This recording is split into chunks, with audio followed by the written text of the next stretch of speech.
রাজীব ছিল এক গরিব তরুণ। তার পকেটে কোনো দিনই টাকা থাকত না। কিন্তু একদিন সে ঠিক করল, যে দিনই ৳১ পাবো, খরচ করব না, জমাবো। প্রথমে সবাই হাসাহাসি করল। ৳১ কি কোনোদিন বড় কিছু হয়? কিন্তু রাজীব প্রতিদিন সামান্য করে টাকা জমাতে থাকল। ৳১, ৳২, ৳৫। ধীরে ধীরে কয়েকশো টাকা হলো। সেই টাকায় সে ছোট দোকান দিল। স্কুলের পাশে খাতা কলম বিক্রি। ব্যবসা থেকে সামান্য লাভ হতো, কিন্তু সে সব জমিয়ে রাখত।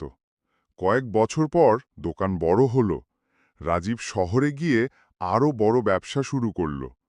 যে ছেলেটির একসময় পকেটে মাত্র ৳১ ছিল, সেই একদিন নিজের কোম্পানির মালিক হলো। তো বন্ধুরা, আমাদের ভিডিওগুলো যদি তোমাদের ভালো লাগে তাহলে চ্যানেলটিকে লাইক এবং সাবস্ক্রাইব করে দেবেন, কেননা আপনাদের একটা লাইক, একটা সাবস্ক্রাইব আমাদের আরও ভিডিও বানাতে সাহায্য করে।